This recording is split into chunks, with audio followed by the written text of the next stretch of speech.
Welcome back to the archives. You're about to listen to an original broadcast of Gunsmoke, the series widely considered to be the finest Western ever produced for radio.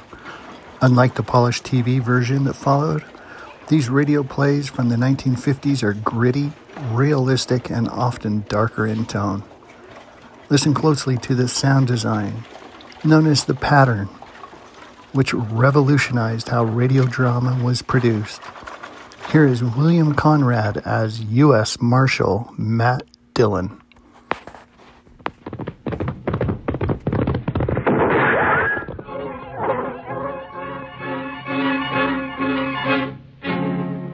Around Dodge City and in the territory on west, there's just one way to handle the killers and the spoilers, and that's with the U.S. Marshal and the smell of Gunsmoke.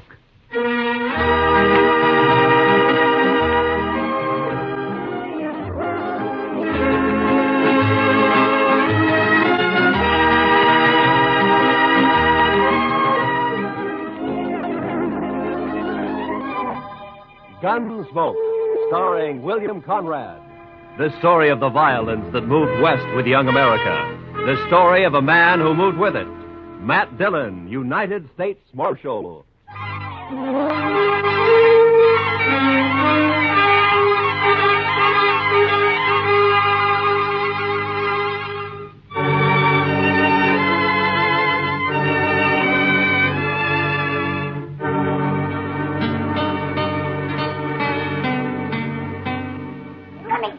Now, here, Marshal!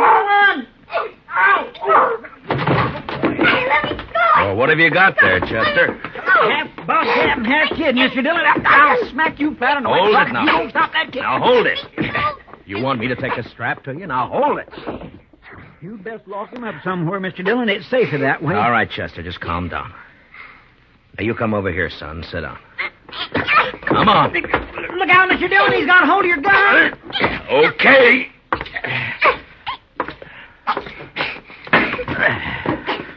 Now, you sit there. And don't you move an inch. You hear me? Not one inch. He is a mean little bug. Now, what's it all about, Chester? What's he done? I ain't done nothing. Now, you hush your mean little face. This here place is the law, and you're talking What's to the he marshal. done, Chester? I ain't done nothing. There, you hear that, Mr. Chester? Dillon? Yes, sir. Well, sir, I don't rightly know what he's done. That's what I told you. I ain't done nothing. Mr. Dillon, I was walking down to the office when I see this kid. I know most all the sprouts in town, but not him, so I says, hello, and he starts running. That's what he did? Yes, sir. And that's why you brought him in here? I sure did, Mr. Dillon. I figured if a kid runs away from me for doing nothing, then he's been up to something, so he must have done something. You know what I mean? No. Now, what's your name, son? I ain't done nothing. All right. Now, what's your name? I ain't saying. There, you see what I mean, Mr. Dillon? Just plain, ornery, mischievous. You little live boy. here in Dodge? I ain't saying. All right. Well, he's probably a runaway, Chester. I guess we'll have to lock him up until somebody comes looking for him, huh? Best thing in this whole wide world to do, Mr. Dillon. Just look at where he gnawed my thumb. Best thing to do. Come on, You ain't gonna lock me up? You got a better idea? We got to do something with you. Let me be on my way. Well, where do you live? About 4 miles out. Oh. Oh, sure. I know you. You're the Macklin kid. No, I ain't. I'm Danny Birch, but I ain't saying. There, I knew he wasn't town kid. I just knew that, Mr. Dillon. What did I tell you? Nothing. Now, if you'll just close up a minute, Chester, we can get this settled, and Danny can go on his way. Now, you say you haven't done anything wrong, son? No. Your ma know you're in Dodge this morning? Guess so. All your chores done before you came? No. Well, maybe you better go on back then, huh? Your ma might be kind of worried. Guess so. You, got a horse?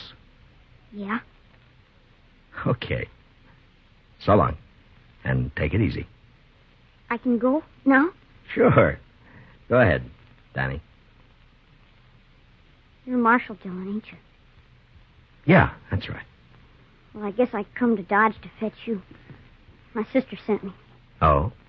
I wasn't going to, but I've got to now because I promised Lily.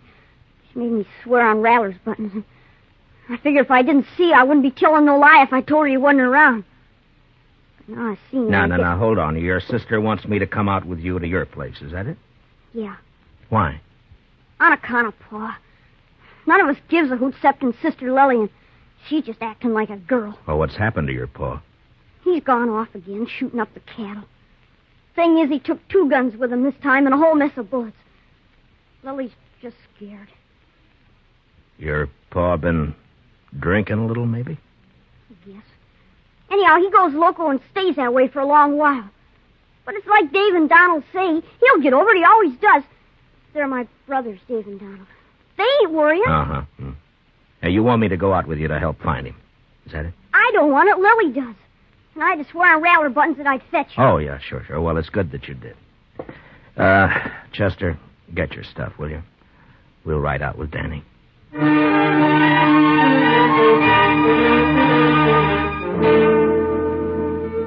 I didn't get anything more out of the boy on the way out to the Birch place. No one in town knew much about the family. They'd moved in about a year earlier, came up from the territories. The folks about said Birch and his brood kept pretty much to themselves. There'd never been any trouble with anybody. I looked at the boy riding his horse bareback. He was nice looking enough, but there was something the matter with his mouth. It was too hard. You could tell he wasn't a kid who did much smiling. Maybe with his paw acting that way, I didn't blame him. He sure rode his horse proud, though.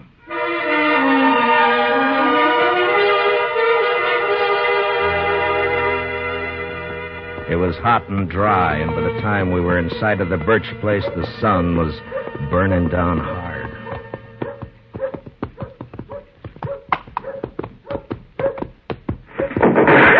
Oh. That'd be Donald, I figure. Yeah, there he is. Kid, get off on that horse and get over here. You're going to get yourself a licking. Lily made me go. It's not my fault. Do as I say. You missed it. The name's Dillon.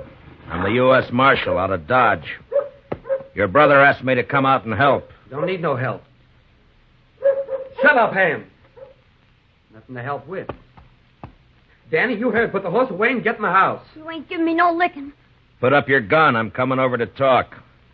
Come on, Chester.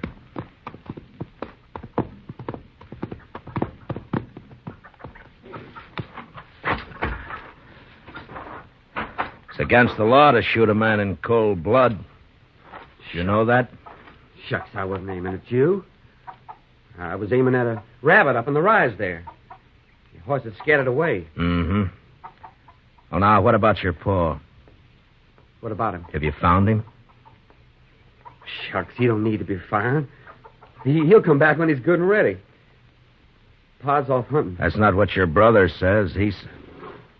Where'd he go? Well, he's going to get himself a licking, that's what, and he knows it. Got himself away, that's what. Donald. That's your name, isn't it? Yeah? Well, look, I'm not one to interfere in family matters, but if you do need help, I mean, if your paw's shooting up cattle like Danny says, well, maybe he'll be practicing next on people, and that wouldn't be so good. That brother of ours, he's a dirty little liar. No, he's not, Donald. I'm glad you came, Marshal. You come into the house, please?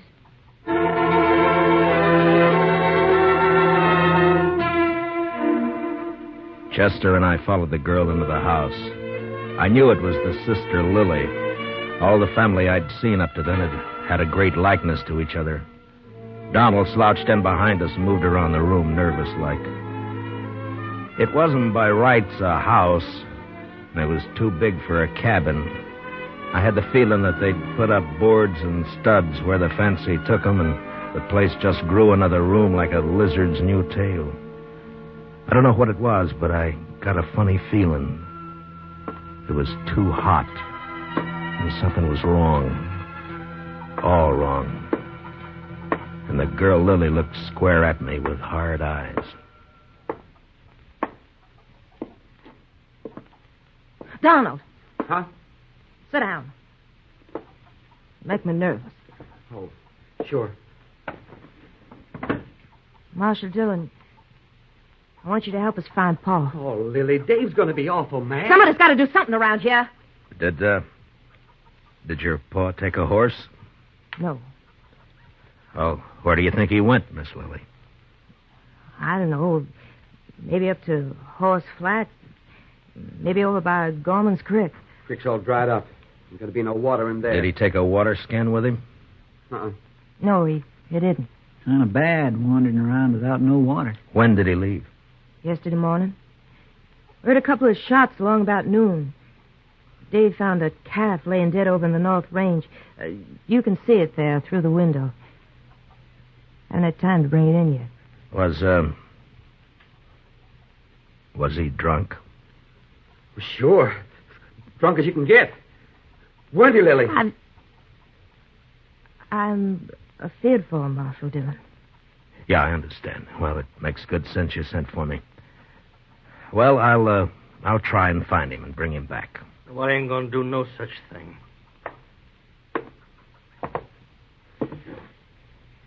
You that Marshal fella out of Dodge? This is Marshal Dillon, Dave. My brother, Dave Birch. How are you? I told you, Lily. Told you keep our business to us, not outside. It's got to be somebody else's business the way it is, Dave. And you know it. No such thing, Lily. I told her, Dave. I told her. I knew you was going to be mad. I figure the four of us, you and your brother here, and Chester and me, ought to be able to get him in before night. Now, mister, I told you we don't need you. Nor no one else.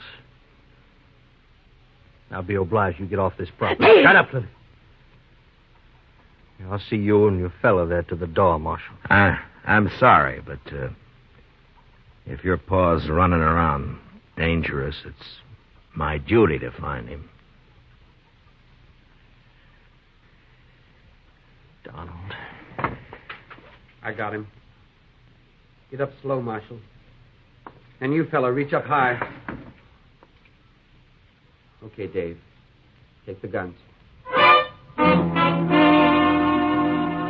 The younger brother, Donald, had got behind my chair, and now he was covering us with a shotgun. Dave took our guns.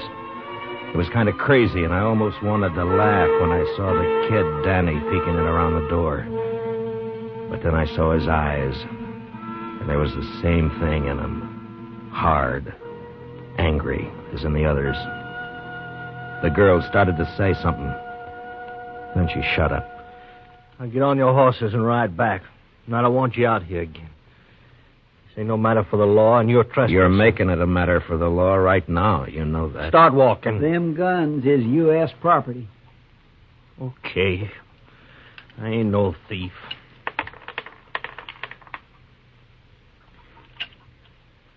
Here, bullets I'm keeping. Figure they're worth about 2 bits. Donald, give him 2 bits. Sure. Here. All right, now here's your guns. Now get out fast. If you come snooping back again, me and my brother's going to be shooting at you.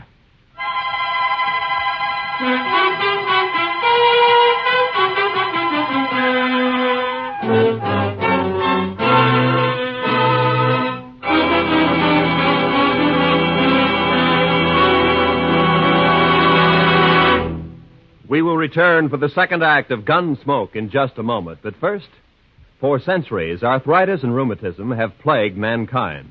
And it's only in the last few years that science has begun to find hopeful avenues to explore toward relief and cure.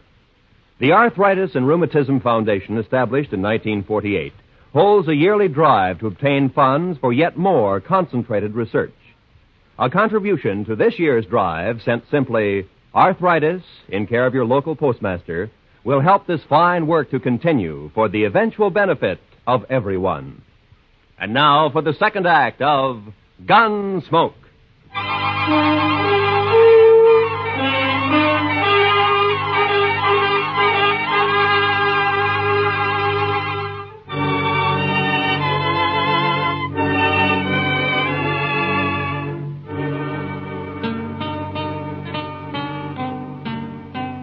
The 2 brothers followed us out and over to the horses. As hot as it was in the house, it was worse in the open. The saddles were burning. There wasn't another word passed between the Birch boys and me. They just stood covering us. And when I looked back 100 yards or more off, they were still there. Well, sir, that's what comes of trying to do a kindness, Mr. Dillon. As far as I'm concerned, they deserve whatever happens. I can't make it out, Chester. You'd think from the way they talk they don't care what happens to their paw. Mean bunch of children. They probably don't. My, Mr. Dillon, you ain't even riled they pulled guns on us. I guess I'm not, Chester. You know, there's something awful wrong back there. Those boys don't look the kind to pull a gun. And the girl wanted to talk, all right, but they wouldn't let her. Just mean, that's all. Oh, you aim to go back, Mr. Dillon? It's like I said, Chester, if it's just a family affair, you and me don't belong in it. And if the old man's as drunk as he sounds, he could make a lot of trouble. No, we're not going back right now.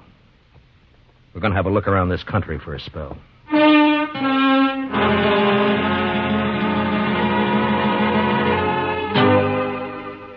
Chester and me covered a lot of ground that morning and into the afternoon. I had an idea that we might find Birch wherever we could find water. Without a horse, he couldn't get too far, and without water, he was going to get sick pretty quick.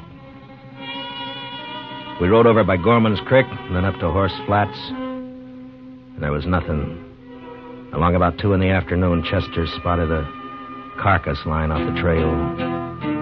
It was a cow. She'd been shot 3 times in the head.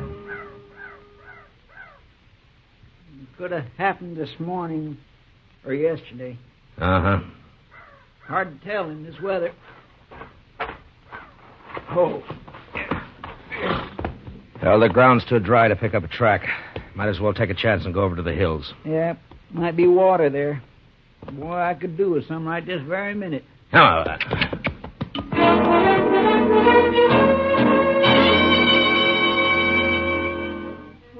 I got a funny taste in my mouth looking at that dead cow. When a thing dies natural or gets killed for food, that's one thing, but even an animal has a look about it when it's been murdered. We rode the 6 miles to the hills. They weren't rightly hills, maybe more like humps rising up from the brown, dry earth. And we could get a good view across the plain. There was a patch or 2 of wild oats up there, long turned to rust, and foxtails. Maybe it was in our minds, but just those few feet higher made us seem closer to the sun and hotter.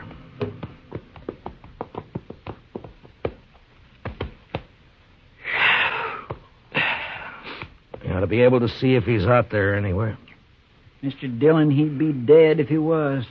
Man couldn't live a morning out there on foot. Well, I don't think he's going to find water up here. Now, look at that. Dry as a bone.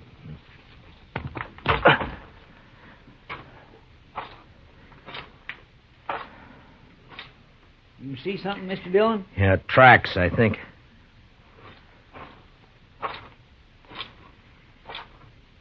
Yeah, he's been up here.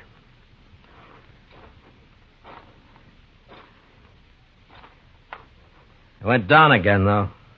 Over there. He sure made a long way on foot. Must be more than 8 miles from his place. Yeah.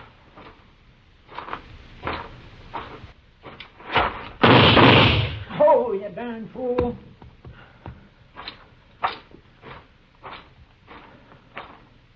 Rattler. Yeah, I saw. Blew his head clean off. I was afraid you was going to step on him. Well, we'll follow the tracks until they give out. Come on.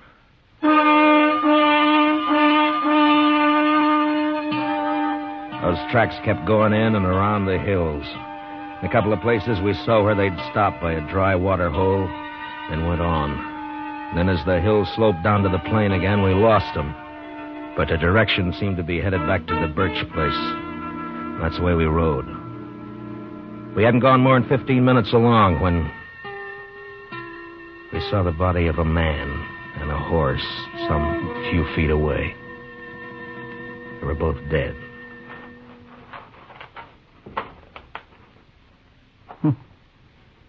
He wanted to make sure, didn't he, Mr. Dillon? Birch must have emptied his gun. Look at that. Isn't it Jack Mason, one of old man Gorman's hands? Yes, sir. That's who it is right enough. Nice fellow, too. I knew him a bit. Get him on your horse, will you, Chester, and take him over to Mr. Gorman? Yes, sir, I'll do that. I'm going to go back to the Birch place. I'd rather come with you, Mr. Dillon. No, meet me there, huh? Yes, sir. And if you see Birch on the way, watch your step. Try not to kill him. But don't take any chances. No, sir, I surely won't.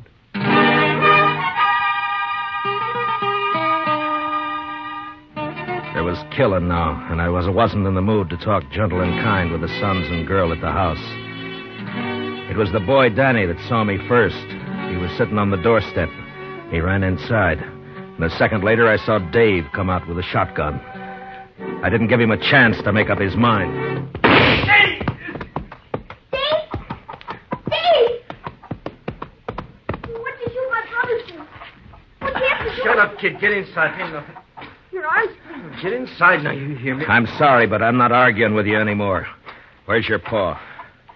I don't know. He killed a man back on the plane away. You're a liar. Told you get in the house, kid. Now get. I'm staying. He's a liar. Paul never killed nobody. Where's Donald and your sister? Outlook. Mister did he? They killed some. Yeah. Jack Mason, one of Gorman's boys. Don't you say that. Don't you say Danny, it. get me some whiskey, will you? My arm pains. Yeah, I will. But you ain't gonna tell no lies about my Paul.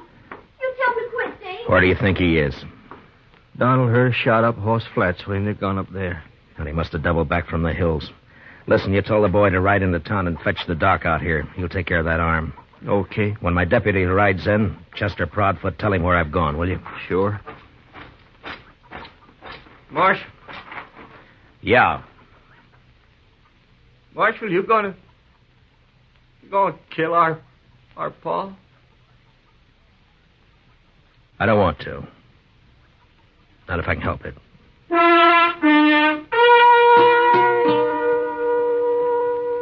Over at Horse Flats, I caught up with Donald and Lily Birch. I told them about the killing. And a half-mile further on, the three of us saw the old man.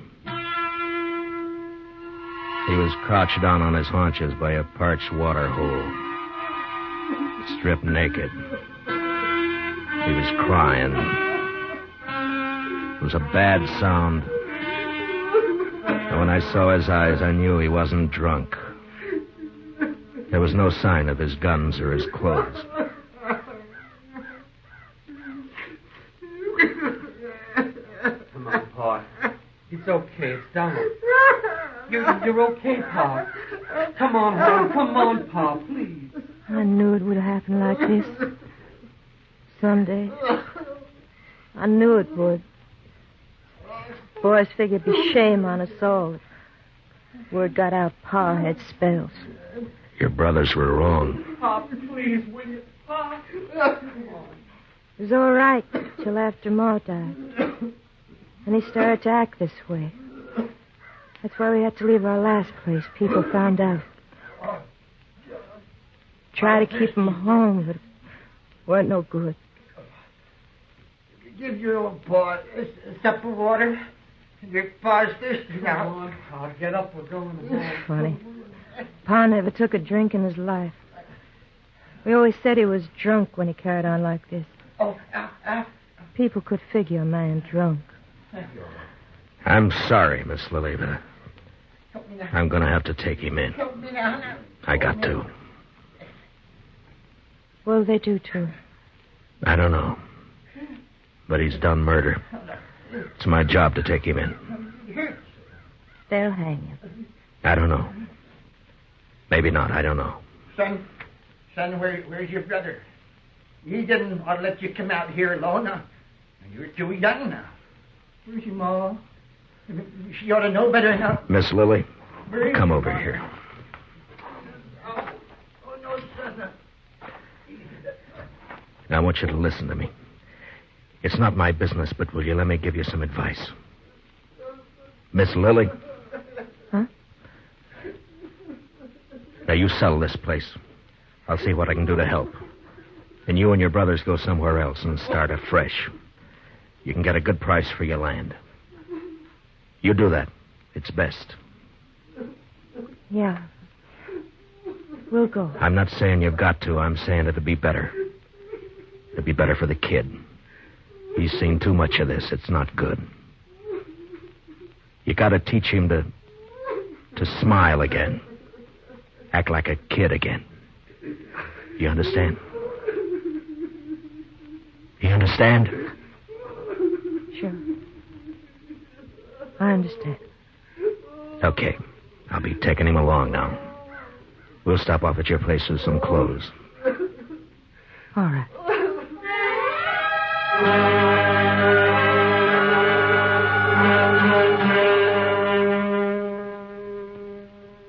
We took the old man back to his place. Got him dressed. His children said goodbye to him like they knew that they'd never see him again. Like there was no hope. Chester rode in, and the old man seemed real happy to go back with us to Dodge. He didn't know. He didn't care. On the way, we passed the Doc and Danny riding out to take care of Dave's arm. It's a funny thing, the old man didn't even see the kid. He was prattling to us about the Indian wars. The last I saw of Danny Birch, he was looking back over his shoulder at his paw. And we heard him still crying a long way off.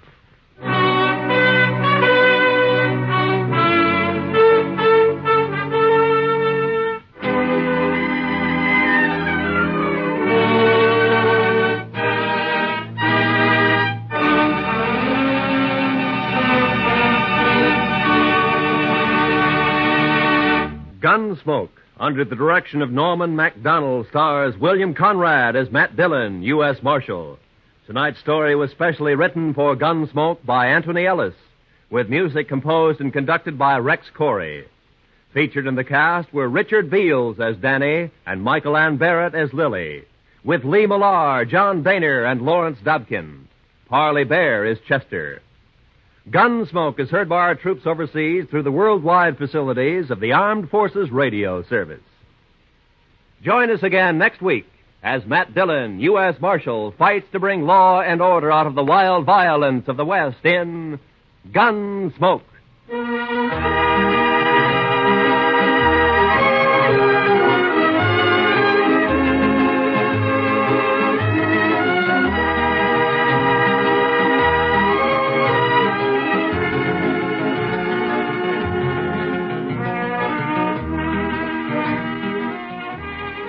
The New York Philharmonic celebrates its 110th birthday tomorrow, and in observance, there will be a repeat performance of Beethoven's Symphony No. 5. This work was featured on the first Philharmonic broadcast over 100 years ago.